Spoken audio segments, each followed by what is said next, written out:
안녕하세요. 저는 현재 신일고등학교에서 학생들과 역사를 공부하고 가르치고 있는 교사 김준우라고 합니다. 제가 이번에 역사 읽어드립니다에서는 한국사에만 국한되지 않고 세계사 속에서 우리의 역사가 어떻게 연결되어 있는지 더 넓고 다양한 시각을 가지고 재미있는 이야기 기대해 주시고요. 맛깔나게 역사 읽어드리도록 하겠습니다. 전쟁 일으킬 충분한 위인입니다. 아닙니다. 절대 전쟁을 일으킬 위인이 아니에요. 굉장한 외교 결례입니다. 최신식 전략이었던 전술을 무장한 최고의 군대를 갖추고 있었던 야망이죠. 일본, 중국, 조선 7년 동안 70만 명 이상이 참가한 16세기 말 동아시아 역사에서 가장 중요한 사건, 바로 임진왜란에 대해서 살펴보도록 하겠습니다. 임진왜란을 당시 조선, 일본, 명나라 세 나라의 입장에서 살펴보면 여러분들이 몰랐던 숨겨진 이야기가 있습니다. 그 이야기 전달해 드리도록 하겠습니다. 임진왜란이라고 불리우는 이 전쟁, 다른 나라에서는 어떻게 부르고 있을까요? 일본에서는 당시 일왕의 연호를 따서 분노쿠노 에키, 게이초노 에키, 임진 정유운이 해당이 되겠습니다. 그리고 요즘엔 조선 침략이라는 말을 많이 쓰고 있습니다. 중국에서는 임진왜화, 임진년에 왜구들이 화를 일으켰다. 만역, 조선역, 만역제라고 하는 중국 명나라 황제 때 조선에서 일어난 전쟁, 그다음에 항외원조, 일본 왜구와 대항해가지고 조선을 도와준 사건, 이렇게 부르고 있는 거죠. 서양에서는 히데요시's Invasion of Korea, 도요토미 히데요시의 조선 침략 되겠죠. 우리나라에서는 임진년에 외놈들이 난을 일으켰다라는 뜻이 되겠습니다. 임진왜란 발발 직전에 각 삼국에서는 어떤 상황이었는지를 한번 살펴보도록 할게요.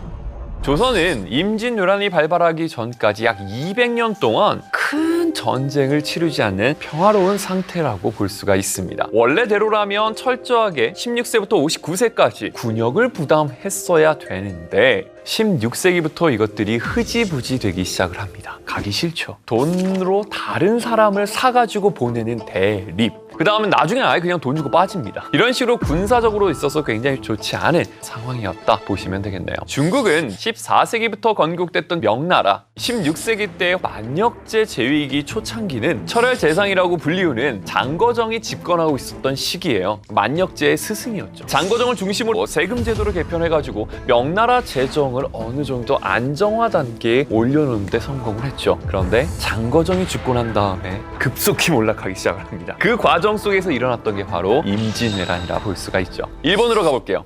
일본은 15세기 때부터 시작된 오닌의 난, 당시 무로마치 막부 시기였는데 오닌의 난을 계기로 쇼군의 권위는 뚝 떨어지게 되고 여기저기서 독자적인 세력들이 형성이 되면서 자기 스스로의 하나의 거의 나라처럼 독립을 해버리는 요거를 전국시대, 센코쿠 시대라고 부르게 됩니다.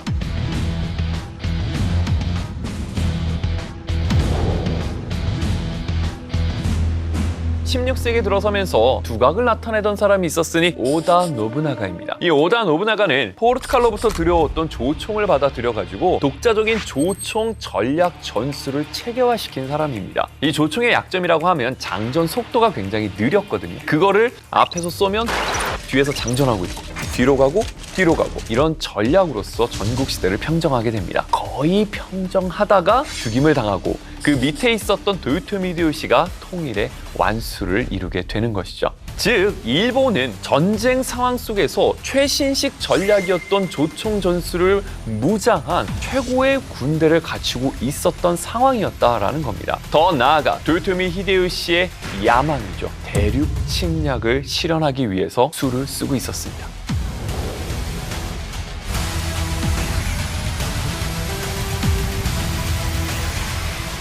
새롭게 대표가 등장했으니 서로 사절단 왕래합시다. 우리나라는 국서와 함께 통신사를 일본에 파견을 했죠. 그런데 도요토미 히데요시가 답서를 써주는데 내가 대명에 들어가는 날 사조를 거느리고 군영에 임한다면 더욱 이웃으로서 맹약을 굳게 할 것이다 라고 쓴 겁니다. 정명향도 명나라를 정벌하러 갈 테니 같이 앞장서라 라는 뜻이 되겠습니다.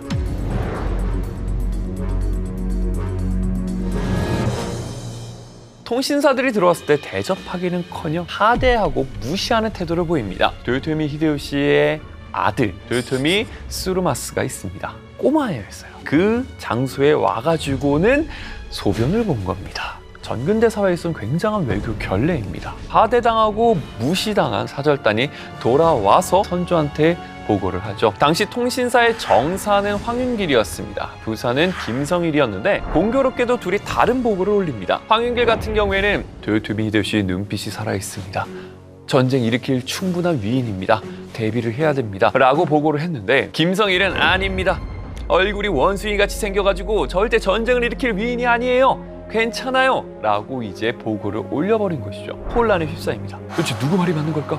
근데 당시 조정 대신 관료들은 부사였던 김성일의 보고에 손을 들어 주게 됩니다. 그러다 보니까 우리나라는 임진왜란이 발발했을 때 제대로 대비를 잘하지 못했던 계기가 되기도 했죠.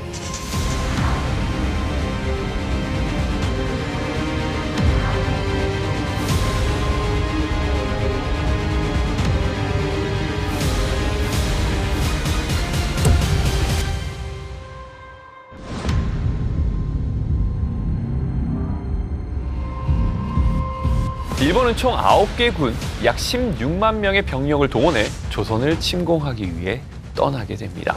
그리고 14일 부산진에 도착해서 전투를 벌였죠. 우리나라 정발 중심으로 맞서 싸웠으나 결국 지게 됐고요. 그 바로 다음 날 동래성까지 왔습니다. 당시 동래부사 송상현이 정말 목숨 걸고 맞서 싸웠으나 결국 역부족이었습니다. 이런 식으로 전쟁 초창기 때 효과적으로 대응하지 못하자 파죽지세로 일본군은 올라오기 시작을 합니다. 상주 지역 1차 방어선을 뚫고 2차 방어선 충주 지역 신립장군의 탄금대 전투 정말 말 그대로 배수의 진을 쳤죠. 그러나 결국 뚫리게 됩니다. 상주에서 패배하고 충주에서 패배했다라는 보고가 선조에게 들어오자 선조는 평양 거쳐 의주까지 피란을 떠나게 됩니다. 만일의 사태에 대비해서 광해군을 제자로 책봉하게 됩니다. 그와 동시에 명나라한테 지원병 파병을 요청하게 됩니다. 명나라는 이 소식을 듣게 되자 빠르게 지원병을 파병을 합니다.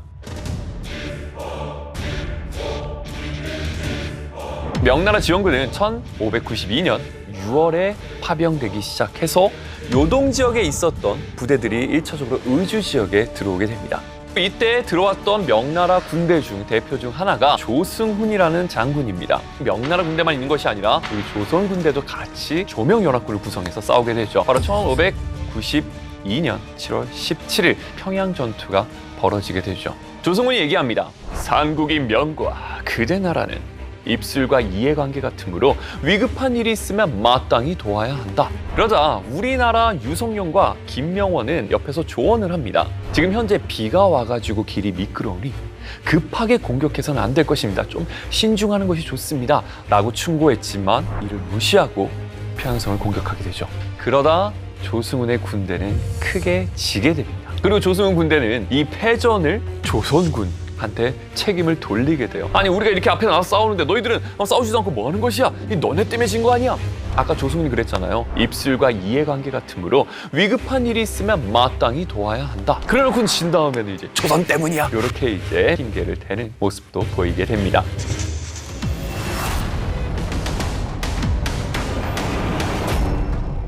자, 이후 명나라에서는 계속해서 추가적으로 지원병을 파병하게 됩니다. 1592년 12월 이효송이 3만의 군대를 이끌고 다시 압록강을 건너 의주 지역으로 들어오게 되죠. 당시 조선 군대는 도원수 김명원이 지휘하는 약 8,000명의 군대가 참여하게 됩니다. 1593년 1월 6일 이효송은 4만의 군사를 데리고 평양성을 포위하게 됩니다. 당시 평양에 있었던 일본의 상황을 살펴보면 그렇게 상황이 좋지만은 않았습니다. 일본은 6월부터 평양성을 들어와가지고 굉장히 오랫동안 있었습니다. 점차 식량이 떨어져 가기 시작을 한 상태였죠. 훨씬 더 병력이 많은 조명연합군이 평양성을 둘러싸고 치열하게 전투를 벌이자 버티기가 어려워졌죠. 이에 일본 장군 고니시는 영광정 토굴에 들어가서 항전을 하게 되며 요걸로 인해서 조명연합군이 피해가 조금 발생하게 됩니다. 그러자 이여성은 이 피해를 줄이기 위해 얘기를 하죠. 우리 병력으로 한 번 거사하면 충분히 섬멸시킬 수 있지만 차마 인명을 모두 죽일 수 없으니 우선 물러나 너희 살 길을 열어주려고 한다. 속히 여러 장수들을 거느리고 문을 열고 나와 나의 분부를 듣도록 하라. 항복을 권유한 겁니다. 자, 이 말을 들은 고니시는 우리는 퇴군을 진심으로 바랍니다. 더 이상 싸울 여력도 없습니다. 뒷길을 차단하지 말아 주십시오 라고 퇴로 보장을 요구했죠. 당시 퇴로를 조선군이 맡고 있었는데 오케이, 조선군 풀어줘. 결국 고니시는 한밤중에 장수들을 이끌고 대동강을 건너 평양을 탈출하게 됩니다. 퇴각했던 일본군은 개성으로 내려갔다가 서울, 즉 한양으로 집결하게 됩니다. 아니, 우리가 이렇게 앞에 나와서 싸우는데 너희들은 싸우지도 않고 뭐 하는 것이야? 이 너네 때문에 진 거 아니야? 차마 인명을 모두 죽일 수 없으니 오케이, 조선군 풀어줘. 이호성은 1월 10일 평양성을 빠져나가 개성에 진을 치게 됩니다. 유성룡은 빠르게 이여송에게 서울로 진격하자라고 건의를 합니다. 그런데 이여성은 천천히 내려와서 26일 파주에 도착. 그리고 그 다음날 27일 일본군과 전투를 벌이게 되죠. 이 전투가 바로 벽제관 전투입니다. 이 전투 초반에는 명군이 일본군을 좀 많이 격퇴하고 사로잡는 일이 벌어집니다. 그러자 일본군을 얕본 이여성은 매복하고 있었던 일본군을 향해 돌진을 하다가 결국에는 포위당해서 크게 패배하고 맙니다. 이에 유성룡은 이기고 지는 일은 무가에서 항상 있는 일이니 마땅히 형세를 살펴 다시 진격해야 될 것입니다. 그러자 이여성이 얘기합니다. 이곳의 지세가 비가 온 뒤에 진창이 되어서 군대가 주둔하기 불편하니 임진강 북쪽으로 돌아가서 군사들을 쉬게 한 뒤 진격하게 하려는 것뿐이요 라고 핑계를 대죠. 그러면서 명나라 황제한테 보고서를 쓰는데 뭐라고 쓰느냐? 지금 한양에 있는 적병의 수가 20여만 명이나 되어 중과부적이고 신은 심한 병에 걸려 이 임무를 맡을 수가 없습니다. 부디 다른 사람한테 이 임무를 대신하기를 청합니다. 이것은 전의를 상실했다라는 의미입니다.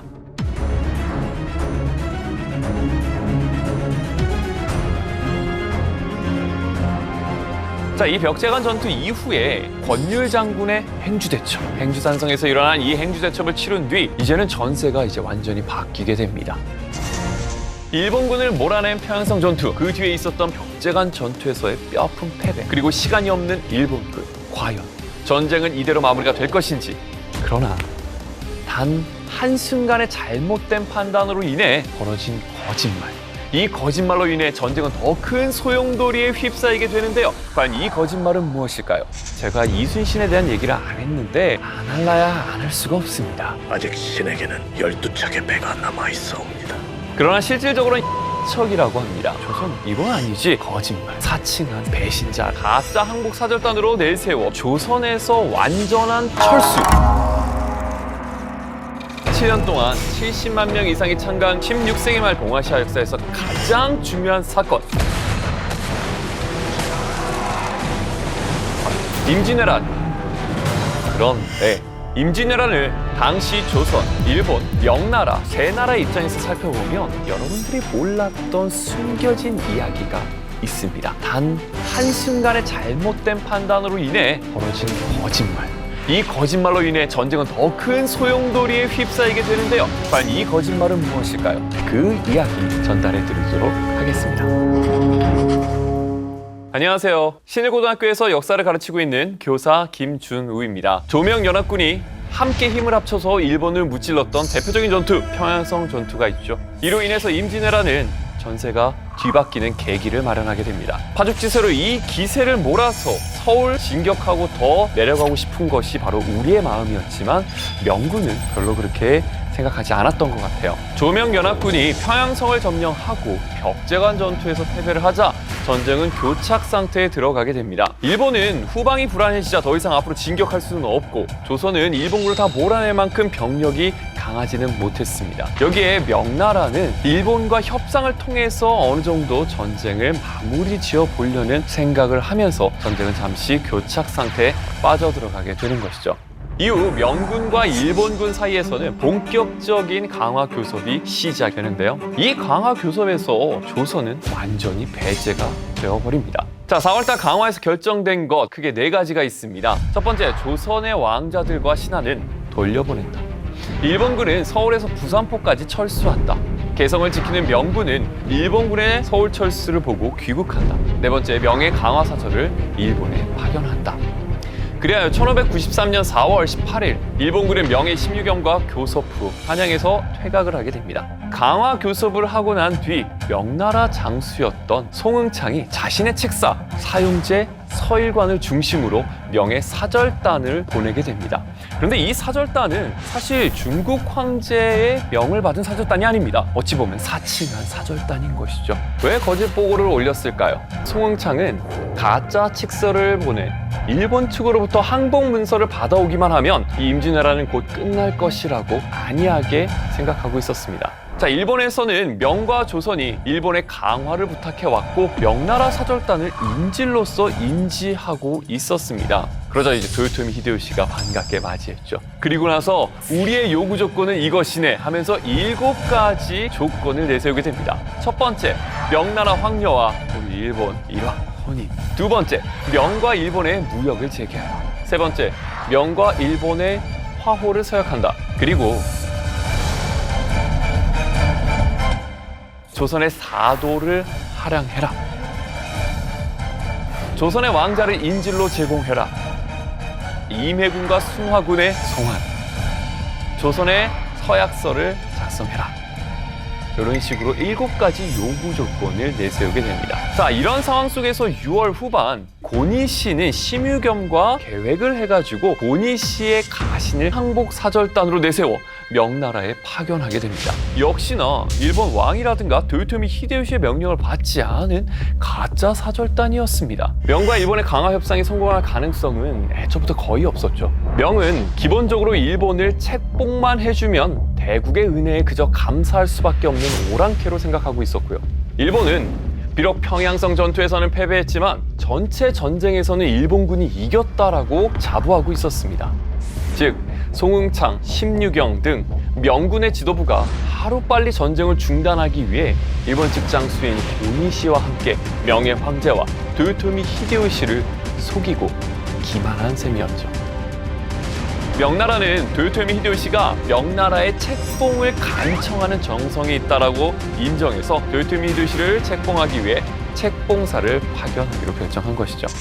자, 명나라로부터 책봉사가 파견됐다라는 소식을 전달받은 1595년 5월 20일 일본은 강화 조건 7개에서 한 3개 정도로 이제 축소하면서 협상을 하려고 합니다. 원래 협상은 테이블에 들고 나올 때는 이만큼을 들고 나와서 이제 점점 맞춰가는 게 협상이죠. 그 3가지는 무엇이었느냐? 첫 번째, 조선의 왕자를 일본에 보내면 우리 사도 이 왕자한테 붙여서 너희 돌려줄게 라는 거. 두 번째, 조선의 왕자가 일본군 진영에 도착하면 15개 소의 진영 중 10개 소를 우리는 파괴를 하겠다.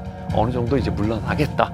그다음에 세 번째, 명과 일본이 다시 교역을 할 수 있게 해달라. 명의 책봉사 파견은 이미 결정된 상태였기 때문에 도요토미 히데요시는 사실상 조선의 왕자를 일본에 보내달라라고 하는 요 조건이 가장 핵심으로 남게 되는 것이죠. 1595년 5월 시점에는 상당 부분 타협이 이루어져 있는 상태였다 보시면 되겠습니다. 자, 그리고 6월 책봉사가 일본에 건너갔고 우리나라에서도 통신사를 파견하게 됩니다. 자, 9월달 도요토미 히데요시는 책봉사를 접견을 하고 만났는데 강화 교섭은 결렬되게 됩니다. 이 강화 교섭은 왜 결렬이 되었을까요? 여기서는 크게 3가지 정도의 학계 추측이 있습니다. 명나라와 조선이 일본 왕을 책봉하는 것 외에 자신이 요구한 조건을 전혀 들어주지 않았다. 이게 말이 되는 것이냐? 무려 7가지나 얘기했었는데. 두 번째 해석은 무엇이냐? 명나라가 요구했을 때 조선에서 완전한 철수, 그거는 내가 받아들일 수 없다 해가지고 이견 차이로 이래가지고 결렬되었다라는 이견이 있고요.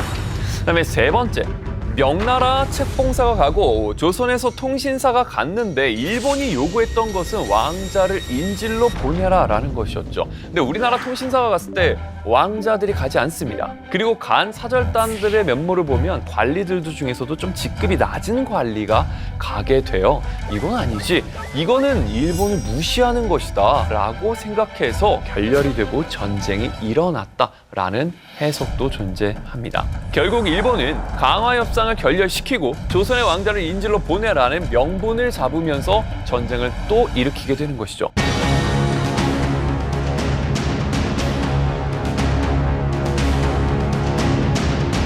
그게 바로 1597년에 발생한 정유재란이 되겠습니다. 이 정유재란 역시나 마찬가지로 일본은 배를 타고 옵니다. 그 다음에 바다를 통해서 갈 작전을 세우고 있었어요. 그러나 이것을 산산조각 낸 사람이 바로 이순신이죠. 정말 폐허가 되다시피 한 조선 수군을 이끌고 승리를 거뒀던 전투. 신에게는 아직 12척의 배가 남아있어옵니다. 유명한 대사죠.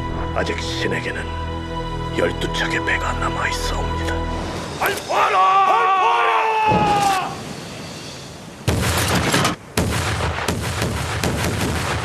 열두 척의 배로 133척의 일본군을 격파한 대전, 이것이 바로 명량해전이 되겠습니다.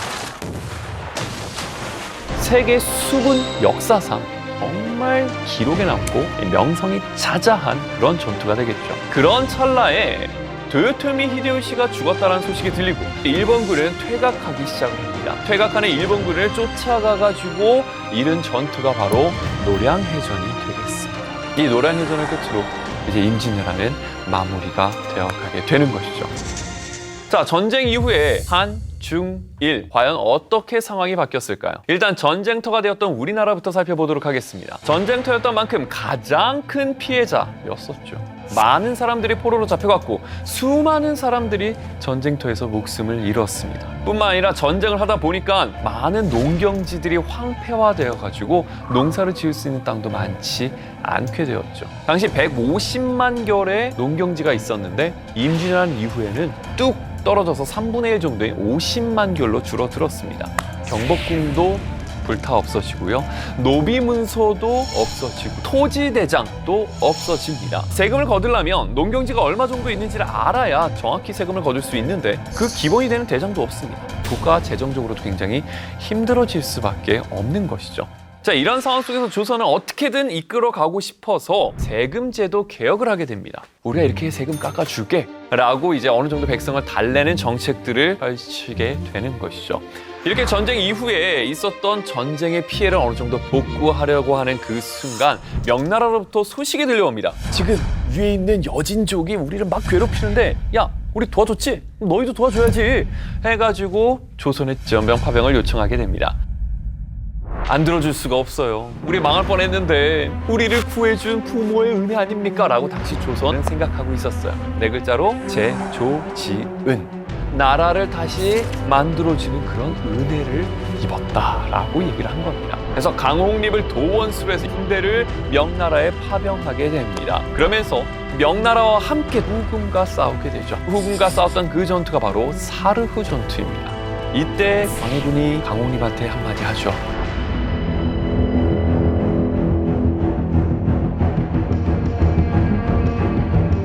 지원병을 보내지만 광해군은 중립 외교 노선을 택하면서 후금과 명나라 사이에 줄다리기를 합니다. 그러자 서인들 중심으로 신하들이 들고 일어납니다. 부모와 같은 명나라한테 그렇게 하는 것은 사람으로서 할 그 도리가 아니다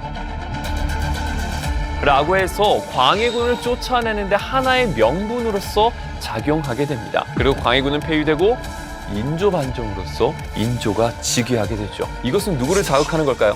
후금을 자극하는 거죠. 그래서 후금이 쳐들어오는 단초를 제공해 주기도 합니다. 다음은 중국으로 넘어가 보도록 할게요.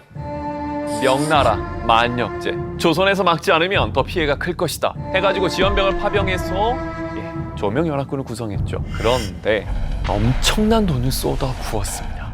명나라에서 임진왜란과 정유재란에서 사용한 비용을 합치면 약 은 1천만 양으로 추정이 됩니다. 이거는 어마어마한 양입니다. 이것을 다시 충당하기 위해서 세금을 거둘 수밖에 없죠. 그래서 세금을 증세시켜가지고 마구마구 걷어들이게 되고 또 군대로서도 징집하게 되고 이런 식으로 들어가니 백성들의 불만은 점점 올라갈 수밖에 없습니다. 그러다 보니 농민 반란이 일어나고요. 외부적으로서는 여진족이 성장했어요. 정말 임진왜란 때 홀로 무럭무럭 성장했습니다. 여진족 중에서도 만주 지역에 살고 있었던 누르하치가 이 많은 부족들을 통합하게 됩니다. 그래서 만주족이라고도 부르죠. 이들이 1616년 강성한 나라를 하나 세우니 그게 바로 후금이 되겠습니다. 후금은 결국 강력한 무력을 통해 명나라를 압박했고 명나라는 밖에서는 후금, 안쪽에서는 농민봉기, 이것으로 인해 결국에는 1644년 이자성의 난으로 무너지게 된 것이죠. 이제는 일본으로 들어가 보도록 하겠습니다. 일본은 무리한 전쟁을 오래 끌어서 국민들은 이미 생활이 좀 피폐해져 있었었죠. 침략군 중 기아를 못 이겨 조선에 투항하는 사람도 굉장히 좀 많았습니다. 일본 국내의 세력들도 많이 약화되고 있었죠. 그때 새롭게 성장한 세력이 있었으니 그게 바로 도쿠가와 이에야스였습니다. 이 도쿠가와 이에야스는 도요토미 히데요시가 죽고 난 뒤에 남아있었던 세력과 전투를 붙게 되죠. 여기서 도쿠가와 이에야스가 이끄는 군대가 승리를 거두며 새롭게 막부가 구성이 되죠. 그것을 에도막부라고 합니다. 임진왜란을 통해 우리나라에서 많은 포로들을 잡아갔습니다. 그 중에 가장 대표적인 사람들이 바로 도자기를 만드는 기술자죠. 그래서 이 임진왜란을 다른 말로 도자기 전쟁이라고도 부릅니다. 이때 일본으로 건너간 사람 중 대표적인 사람이 이삼평이라고 하는 사람인데요. 이 이삼평과 많은 도공들이 중심이 돼서 도자기를 굽기 시작을 합니다. 바로 아리타 도자기입니다. 이 도자기가 굉장히 유명해지고 전 세계에 수출도 되게 되죠. 뿐만 아니라 우리나라 학자들도 많이 잡혀가게 되는데요. 조선의 성리학을 많이 또 전파하게 되죠. 그러다 보니까 새롭게 올라온 에도 막부에서는 성리학을 중심으로 의례를 정비하는 이런 모습들도 보이게 됩니다. 즉 임진왜란을 통해서 우리나라 문물들이 많이 일본에 전달되게 된 것이죠. 여기서 끝이 아닙니다. 일본에서 임진왜란은 그로부터 약 300년 뒤에까지도 영향을 주게 되는 것이죠. 임진왜란의 목표가 뭐였어요? 일본이 중국 대륙으로 진출할 것이다 라는 거죠. 약 300년 뒤인 1894년 비슷한 일이 벌어집니다. 그게 바로 청일전쟁이었죠. 이 청일전쟁이 1894년 나오게 되자 도요토미 히데요시가 재조명되기 시작을 합니다. 그리고 청일전쟁에선 일본이 승리하게 됐죠. 그러다 보니까 도요토미 히데요시가 굉장히 국민적 영웅으로 떠오르게 되는 일이 벌어지게 됩니다. 그래서 도요토미 히데요시와 관련된 유적들이 이제 정비되기 시작을 하죠. 교토에 가게 되면 미미즈카라고 불리우는 임진왜란 유적이 있습니다. 이 미미즈카가 무엇이냐? 귀무덤이라고 부릅니다. 임진왜란 당시에 조선 장수들 목을 베어오면 상을 주겠다. 근데 전쟁 중에 목을 베는 건 쉽지 않습니다. 그러다 보니까 간편하게 하기 위해서 귀를 베어와라. 그것들을 이제 모아서 일본에 가져온 겁니다. 그리고 그것을 묻어둔 게 바로 미미즈카가 되는 것이죠. 우리 역사에서는 굉장히 아픈 유물입니다. 그런데 이상한 일이 하나 있는 게 미미즈카 앞쪽에 뭐가 있느냐? 도요토미 히데요시의 신사가 있습니다. 뭔가 연관성이 있어 보이지 않습니까?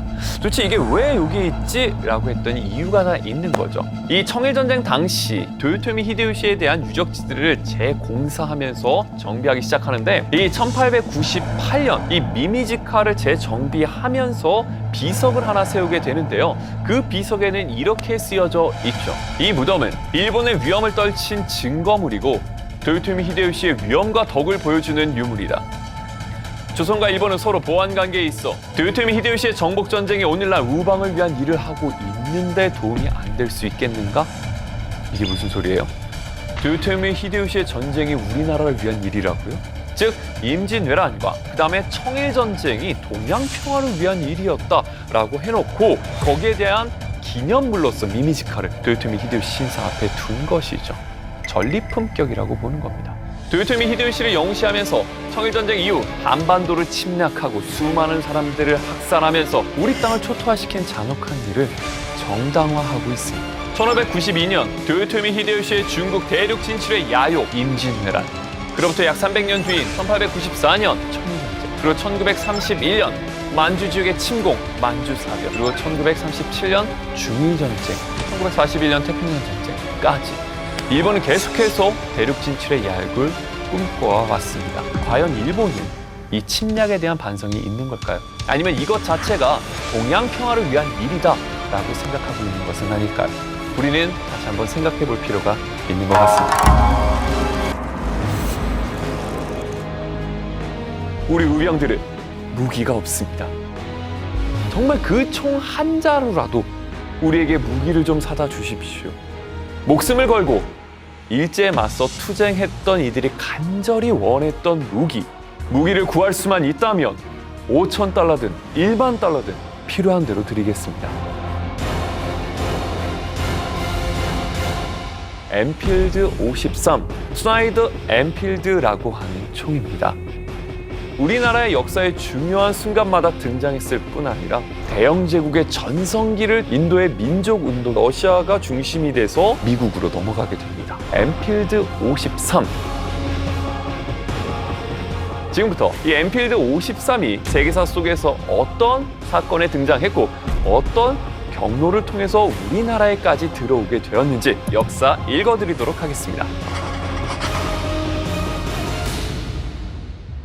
신일고등학교에서 역사를 가르치고 있는 교사 김준우입니다. 엔필드 53이라는 총이 어떻게 탄생되었는지 알려드리도록 할게요. 1850년에서 70년대에는 총기의 개념 자체가 빠르게 변하고 있었던 시기였죠. 영국은 1853년에 엔필드 조병창에서 만들어진 총 엔필드 53이라고 부릅니다. 엔필드 53은 총강이라고 하는데 여기에 홈이 파져 있습니다. 강선총이라고도 얘기를 해요. 총을 쐈을 경우에 총알이 막 돌면서 나오면서 전에 강선총이 아니었을 때보다 4배 이상 되는 거리를 나아갈 수 있고요. 파괴력도 어마어마한 총이죠. 이 총을 장전할 때 단점이 좀 있어요.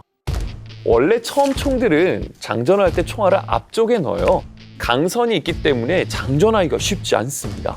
그래서 이 엔필드 53은 미니에 탄을 사용하게 됩니다. 이 미니에라는 것은 프랑스 사람 이름입니다. 그 사람이 본격 개발해가지고 이제 적용된 총알이 바로 이 미니에 탄이 되겠습니다. 동그란 총알이 아니라 약간 긴 원통형 총알이고요. 원통 안에는 좀 비어 있습니다. 총알을 장전할 때는 잘 들어가겠죠. 총을 쏘게 되면 이 뒷부분에 터지게 되면서 여기가 벌어지게 됩니다. 강선이랑 딱 맞아가지고 빠르게 돌면서 나갈 수 있는 관통력이 굉장히 좋고 전쟁에서 대량 살상이 이제 나타나는 아주 획기적인 총알이 바로 이 미니에탄이었습니다.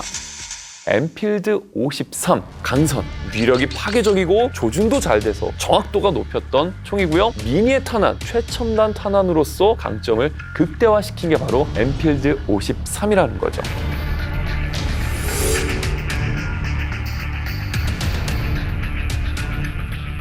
이 53년에 개발된 이 엔필드 53은 영국의 주력 소총으로 채택되어 1866년까지 사용된 총이 되었습니다. 그럼 이 총이 어디에 쓰여졌는가? 먼저 유럽으로 떠나보도록 하겠습니다.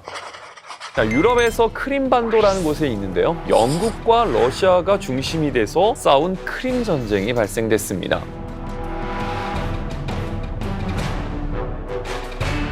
당시 러시아는 강선식 총이 아니었어요. 이 엔필드 53은 긴 사거리를 이용해서 러시아 군인들은 당할 수밖에 없었습니다. 러시아가 패배를 당하고 영국이 이기고 엔필드 53이 활용이 되었습니다. 자, 유럽에서 활약을 했던 엔필드 53이 인도 지역으로 가보도록 하겠습니다.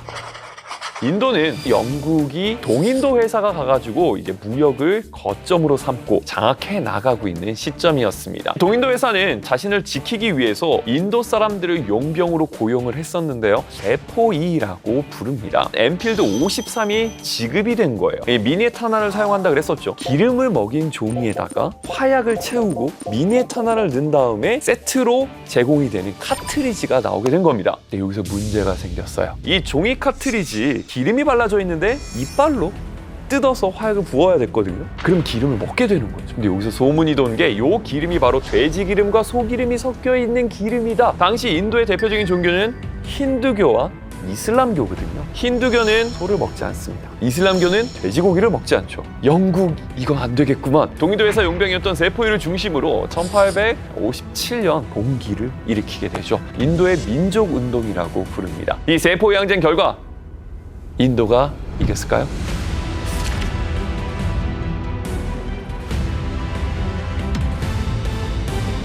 아닙니다. 집니다. 결국 이걸 계기로 인도의 무굴 제국이 무너지게 되고 영국이 인도를 직접 식민 지배하는 계기가 되었었던 것이죠. 이 결정적 사건에 있었던 무기가 바로 엔필드 53이었습니다.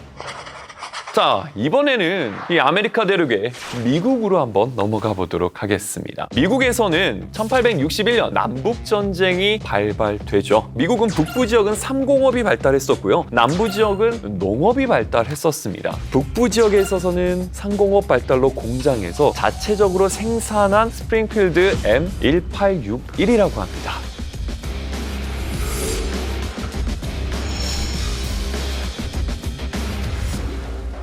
북부는 직접 총을 만들매도 불구하고 총이 많이 필요하다 보니까 이 영국에서 수입했던 게 바로 엔필드 53이죠. 남부군은 농업 중심이에요. 주로 모카를 재배해가지고 영국에다 팔았습니다. 그리고 영국에서 엔필드 50상을 정말 대량으로 들어오게 되는 것이죠. 자, 이러면서 남북전쟁이 벌어지는데 약 90만 정이 미국으로 넘어가게 됩니다.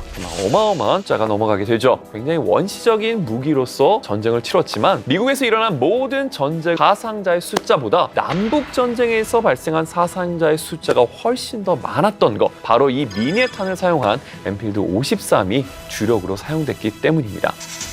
전 세계를 돌면서 정말 굵직굵직한 역사적 사건마다 엔필드 53이 주력으로 사용이 됐지만 전장식 총은 이제 뒤로 가게 되는 것이고요. 프로이센이 후장식 총이 대세로 떠오르게 되는 시점이 바로 1866년이라고 보시면 되겠습니다. 후장식 총이란 무엇이냐? 여태까지는 장전을 할 때 앞에 있는 총구로 장전을 했지만 이제는 뒤쪽에서 총알을 넣고 장전하는, 뒤쪽으로 장전한다 해서 후장식 총이라고 얘기합니다. 전장식 총은 서서 장전을 해야 됩니다. 근데 후장식 총은 앉아서 하든 누워서 하든 자유롭게 장전 속도는 훨씬 더 빨라지면서 효율적인 무기로서 등장하게 되는 것이죠.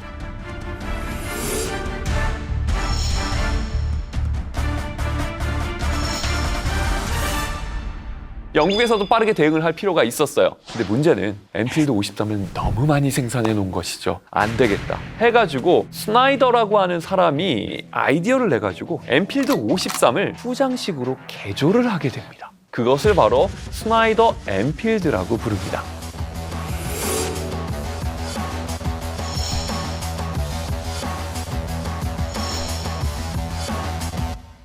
발사 속도는 이전의 엔필드 53보다 약 3배 정도가 빨라졌습니다. 신속하게 장전을 하고 어떤 자세에서도 사격이 가능하고요. 1866년부터 사용되어 대영 제국의 전성기를 대표하는 소총 중 하나로 활약하게 되는 것이죠. 약 80만 정의 스나이더 엔필더가 만들어졌는데 그중 상당수가 넘어간 곳이 있으니 그곳이 바로 일본입니다.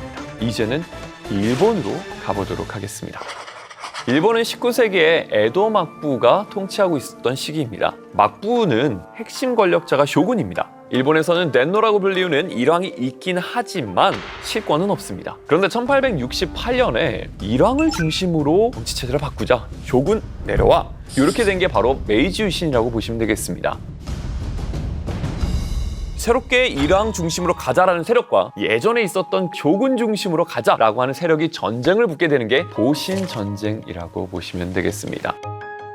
이 새롭게 근대화를 추구하는 과정 속에서 일본은 엔필드 53과 스나이더 엔필더를 수입하게 됩니다. 유신 지사들 쪽에 있어서는 스나이더 엔필드가 좀 중심이 됐고요. 그다음에 옛 막부 쪽 세력들에 있어서는 엔필드 53 쪽이 주력이 되었습니다. 비슷한 형제 무기긴 하지만 전장식 소총과 후장식은 차이가 많이 납니다. 결국 보신 전쟁에서 옛 막부군이 패배하는데 무기가 결정적 역할을 하게 된 것이죠. 시간이 좀 지나 1877년으로 가보겠습니다. 아직까지도 불안합니다. 신정부의 반발을 갖고 있는 사람들도 좀 많았었고요. 그중에 가장 대표적인 사람이 바로 사이고 다카모리였습니다. 그래서 이 사이고 다카모리를 중심으로 해가지고 불만이 있는 사람들 규합해가지고 봉기를 일으키게 되는데 그 전쟁이 바로 세이난 전쟁이라고 할 수 있습니다. 당시 신정부는 본격적으로 스나이더 엔필드를 비롯한 다양한 신식 무기들로 무장을 하고 있었습니다. 그런데 세이난 전쟁에서 봉기를 일으켰던 세력, 무기를 구하기가 쉽지가 않습니다. 그나마 구했던 무기들도 옛날 무기였던 엔필드 53이 거의 대다수였던 것이죠. 그러다 보니 이런 무기 열세 차이를 결국 극복하지 못하고 봉기는 진압당하게 됩니다. 일본에서 이렇게 활약했던 엔필드 53과 스나이더 엔필드, 이제는 어디로 갈까요? 바로 조선으로 가보도록 하겠습니다. 우리나라에서도 신식총이 들어왔으니 1875년 일본은 우리나라를 개항시키기 위해서 발빠르게 움직입니다. 배가 강화도에 허락도 없이 옵니다. 운요 사건을 일으키죠. 허락 없이 와서 함포를 쏴대고 영종도에 상륙해가지고 조선 수군과 교전을 벌이게 되죠. 이때 일본이 사용했던 총이 바로 스나이더 엔필드가 되겠습니다. 그리고 이 운요 사건을 계기로 우리나라는 최초의 근대적 조약이자 불평등 조약인 강화도 조약, 조일소 조규가 체결이 되었죠.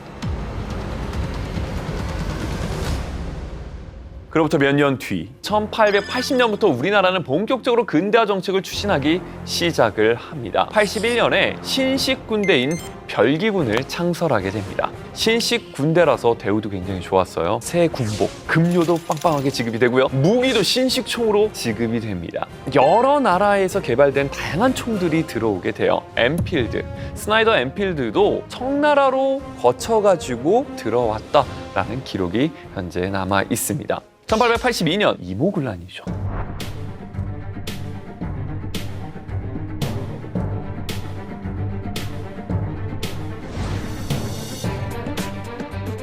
이 이모군란 당시 신식 군대 그렇게 좋은 무기로 무장을 했었는데 왜 대응을 못하지? 근데 당시 별기군의 훈련을 살펴보면 실전에 사용하기보다는 의장식으로 무슨 행사가 있을 때 총 쏘고 오 멋있네. 실전에서는 그렇게 효과를 보지는 못했었죠. 시간은 조금 흐릅니다. 1894년은 우리나라에서 굉장히 중요한 사건이 발생했던 해입니다. 바로 동학농민운동이 일어났었던 시기이죠. 이 동학농민운동, 구체제를 무너뜨리고 백성 중심의 새로운 세상을 열어보자 라고 하면서 전국 각지에서 들고 일어납니다. 이 봉기를 진압하기 위해서 당시 조선 정부는 청나라의 SOS를 치죠. 청군이 들어온다는 소식을 듣고 일본군도 들어오게 됩니다. 그리고 일본은 들어올 때부터 청나라랑 싸우겠다는 생각을 갖고 들어오죠. 그렇게 해서 일어난 게 바로 1894년 청일전쟁이 발생이 됩니다. 일본은 빠르게 공업화를 진행하면서 총을 직접 제작합니다. 이 무라타라는 사람을 중심으로 제작했기 때문에 이거를 무라타 소총이라고 부르죠. 청일전쟁 당시에는 이 보급률이 많지는 않았기 때문에 주력은 스나이더 엔필드가 차지하고 있고 무라타 소총도 같이 들어오게 됩니다. 그러면서 청일전쟁에서 일본이 승기를 잡아가죠. 그랬을 때 동학농민군, 우리 이대로 있을 수 없다. 일본 물러가라! 라고 하면서 2차 봉기를 일으킵니다. 그러면서 다 같이 서울로 진격하는 도중에 공주 우금치 지역에서 일본군 관군과 전쟁이 벌어집니다. 이게 바로 우금치 전투가 되죠. 이 우금치 전투에서 일본군의 그 발달된 무기에 의해서 우리 농민군들은 속수무책으로 당하고 결국 패배하게 됩니다. 이때 사용됐던 대표적인 무기도 바로 스나이더 엔필드가 되겠죠. 우리 농민군들한테 정말 피눈물 안겨준 무기라고 볼 수가 있겠습니다. 1907년으로 넘어갑니다. 1907년은 고종이 을사늑약의 무효를 알리기 위해서 헤이그에 특사를 파견한 해이고 그걸 계기로 고종이 강제 퇴위당하기도 했죠. 그리고 즉위한 순종 황제가 정미칠조약, 비밀 각서로 우리의 군대를 해산시킨 해이기도 합니다. 그러면서 우리나라 되찾기 위해서 정미의병이 일어났었죠. 근데 의병의 상황은 굉장히 열악합니다. 1907년에 발생한 정미의병 때에는 해산된 군인들이 들어갔었기 때문에 그나마 신식 무기가 좀 들어갔었습니다. 정미의병이 일어나기 전에 있었던 의병들 있죠. 을미의병, 을사의병. 거기서는 대부분의 무기는 화승총이죠. 한 발 장전하는데 그 오랜 시간 걸리는 그 화승총. 그럼에도 불구하고 우리는 국권을 지키기 위해서 그 낡은 무기를 가지고 싸웠습니다. 지리산 일대에서 의병 투쟁을 벌인 거창수비대 의병은 화승총을 개량한 첨보총 구입을 위해서 애를 썼습니다. 그러나 이처럼 많은 노력에도 불구하고 일본군의 지속적인 진압과 수색작전으로 인해 의병의 무장 상태는 크게 개선되지 못합니다. 외국에서는 이미 퇴물로 여겨졌던 엔필드 53. 하지만 우리 의병에서는 정말 그 총 한 자루라도 정말 $10,000를 주고라도 구입하고 싶었던 총이었죠. 우리 의병들은 무기가 없습니다. 그들은 말할 수 없이 용감하지만 당신이 알다시피 그들의 총은 쓸모가 없으며 화약도 이젠 거의 떨어졌습니다. 우리는 무기를 살 수가 없습니다만 당신이 원하는 곳이라면 아무 곳이나 자유롭게 다닐 수가 있습니다. 우리에게 무기를 좀 사다 주십시오. 돈은 필요한 대로 요구하십시오. 그것은 문제가 없습니다. 무기를 구할 수만 있다면 $5,000든 일반 달러든 필요한 대로 드리겠습니다.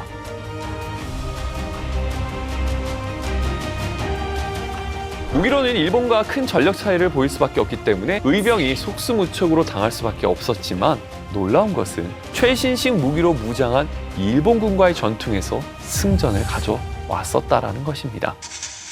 시간이 지나면서 무기의 발달은 전쟁에서 굉장히 큰 영향을 미칩니다. 우리나라 개화기 시기 때 신식 무기라고 들여왔지만 다른 나라에서 엔필드 53은 이미 구식, 퇴물이 된 총이었습니다. 나라를 지키고 싶은 마음, 그래서 어떻게더라도 총 한 자루라도 얻어서 일본을 물리치고 독립국가를 세우고 싶었던 그 의병의 마음, 그 끝을 지켜준 총, 엔필드 53이었습니다. 오늘날 자신을 표현하는 방법 중 하나로 문신을 많이 하죠. 과연 우리나라에서는 언제부터 문신을 하게 되었을까요? 신체 발부, 수지 부모, 불감회상, 소지시야, 부모가 주신 신체 훼손시키는 것을 불효로 여겨 머리카락도 자르지 않고 상투를 트는 시대, 이런 조선시대에 그것도 왕족이 문신을 했고 그 문신으로 인해 조선을 뒤흔든 최대의 스캔들이 밝혀졌다는 사실, 이 문신이 어떤 의미를 가진지 지금부터 이야기를 나눠보도록 하겠습니다. 안녕하세요. 신일고등학교에서 학생들과 함께 역사를 공부하고 있는 교사 김준우입니다. 어우동, 어울우동이라고도 하죠. 조선왕조실록 성종 11년에는 이러한 기록이 있습니다. 일찍이 아름다운 옷을 입고 방산수 이난의 집 앞을 지나다가 이난이 맞아들여 간통을 하였는데 이난이 자기 팔뚝에 이름 새기기를 청하여 먹물로 이름을 새겼다. 여기서 말하는 방산수 이난이 바로 세종대왕의 아들인 계양군, 그 계양군의 서자 이난입니다. 즉 세종대왕의 손자가 어우동과 정이 깊어져 사랑의 징표로 어우동의 이름을 자신의 팔에 문신으로 새겼고 그 문신이 결정적인 증거가 되어 두 사람의 행적이 들통나게 되었던 것이죠. 그 결과 이난은 장형 100대에 해당하는 벌금을 냈고 경상남도 사천 지역으로 유배를 가게 됩니다. 어우동 역시 자신의 몸에 정을 맺은 이들의 이름을 새겨 넣었는데 이 때문에 어우동과 같이 밤을 보냈던 남성들을 잡아들이기 쉬웠다라는 이야기도 전해집니다. 어우동은 결국 함종지도, 여자가 지켜야 할 3가지 도리, 어려서는 아버지를 섬기고 시집가서는 시아비, 남편을 섬기고 남편이 죽은 후에는 자식을 조치라는 요것을 문란하게 했다는 죄로 교수형에 처해지게 됩니다. 이렇듯 조선시대에는 사랑하는 여인들끼리 사랑의 징표로 서로 문신을 새기는 연비라는 풍습이 있었습니다. 조선시대에도 연인, 친구, 그리고 의형제와 함께 문신을 새기게 됩니다. 실 끝에 먹물을 묻혀가지고 바늘을 꿰어서 살에 통과시키는 방법으로 이것을 정상문신이라고 합니다. 조선 후기 실학자 이규경이 쓴 오주연 문장 전산고에 따르면 우리 동방 여염의 탕자들은 결의를 하는데 바늘로 서로의 팔뚝을 찔러 먹칠을 한다. 그 푸르기가 멍든 것 같아 이름하여 연비라 하는데 이로써 평생 잊을 수 없는 의리로 삼는다 라고 기록하고 있습니다. 이 조선시대부터 1960년대까지 유행했다라고 하니까 꽤나 오랜 기간 동안에 유행해온 문신이라 볼 수 있죠. 우리나라 최초 문신과 관련된 기록은 언제부터 있을까요? 거슬러 올라가 사만시대로 가도록 하겠습니다. 부여, 고구려, 옥조, 동해, 굉장히 예전 시기죠. 중국의 역사서인 삼국지 위지 동의전이라고 하는 기록에 보면 변진인들이 남녀 근외 영문신이라 하여 일본과 가까워서 남녀가 문신을 했다라고 쓰여져 있죠. 이렇게 기록에 나와 있는 걸 보아 적어도 사만에서부터 문신의 풍습이 있었고 그것이 조선시대 그리고 지금까지 내려왔다라고 생각해 볼 수가 있습니다. 자, 기록의 나라라고 불리우는 조선, 몸에까지 기록을 하게 되는데요. 이 조선시대 때 문신을 하게 되는 이유가 몇 가지가 있습니다. 그중 첫 번째, 부모를 잃은 슬픔을 잊지 않기 위해 내 몸에 기록한 사례가 있습니다. 바로 효자 김수영의 이야기입니다. 조선왕조실록 명종 시기 때 있었던 기록인데요. 김수영은 부모가 돌아가신 후 몹시 슬퍼하여 과일과 채소도 먹지 않고 3년 동안 죽만 먹으면서 괴로워하다가 하늘에 맹세하는 글 132자를 직접 자신의 좌우 무릎에 새겨넣게 됩니다. 조선시대에는 말 그대로 신체발부 수지부모, 내가 부모한테 받은 몸을 훼손하는 것 자체가 불효인데 명종은 그 이야기를 듣고 이 효심이 정말 지극하구나. 명종도 한 효심한 왕이었거든요. 자, 그러다 보니까 비석을 세우고 구역이나 조세를 면제해주겠다라고 이제 오히려 상을 내리게 됩니다. 자, 두 번째. 군번줄 대신에 군인들 몸속에 문신을 새기게 됩니다. 이 전쟁터에 나가서 전쟁을 하다가 죽게 되면 과연 그 사람이 누구인지 확인할 방법이 없습니다. 그러다 보니 이걸 확인하기 위해서 군번줄 대신 조선시대에는 문신을 새기게 되는데요. 이를 구병자자라고 하게 됩니다. 전쟁터에서 죽더라도 몸에 새겨진 문신을 보고 나중에 가족에게 돌아가 고향에 묻히고 싶다는 바람, 이런 것들이 투영돼서 나타난 문신이라고 볼 수가 있겠죠. 자, 그래서 집안의 남자가 전쟁을 하기 위해 떠나던 전날 이 가족들은 그의 몸에 문신 새기는 비극적인 의식을 치르게 됩니다. 또한 전쟁터에서 군인의 사기를 높이는 데 문신이 사용이 되기도 하는데요. 순조 11년에는 홍경래의 난이 발생하게 됩니다. 이 평안도를 떠들썩하게 했었던 그 홍경래의 난 당시 이것을 진압하기 위해 용천부사 권수는 적이 추격해오고 군사가 흩어지는 이런 수세에 몰리자 병사들 앞에서 팔뚝에 문신을 새기고 맹세를 하며 딸을 따르라. 군인들을 응집시키고 의지를 다지게 됩니다. 또 이제 나라에서 이 사실을 알게 되니까 감동하게 되는 것이죠. 위험에 임해서 팔뚝에 글을 새긴 것이 아주 가상하니 지금보다 조금 더 나은 자리를 줘야 되지 않을까라고 논의하면서 이제 승진의 논의까지 이루어졌다라는 것이죠. 자, 세 번째. 이런 말 혹시 들어보셨나요? 이 경을칠놈은...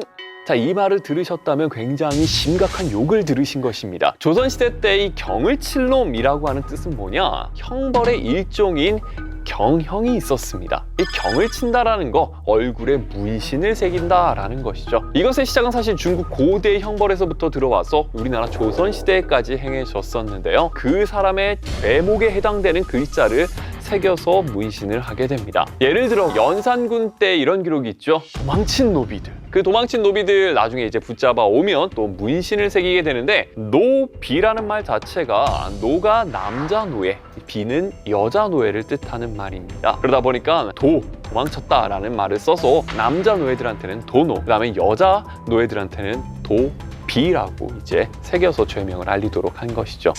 자, 그럼 우리나라를 넘어서 전 세계적으로 봤을 때 가장 오래된 문신이 있는 사람은 누구일까요? 이거 찾기가 쉽지 않습니다. 왜냐면 사람이 죽으면 보통 살은 썩어서 없어지고 뼈만 남죠. 그런데 냉동된 채로 발견된 미라가 있었습니다. 세계에서 가장 오래된 미라, 기원전 약 3300년경에 냉동된 미라가 알프스 산맥에서 발견이 되었는데요. 그 몸에는 61가지 문신이 새겨져 있었습니다.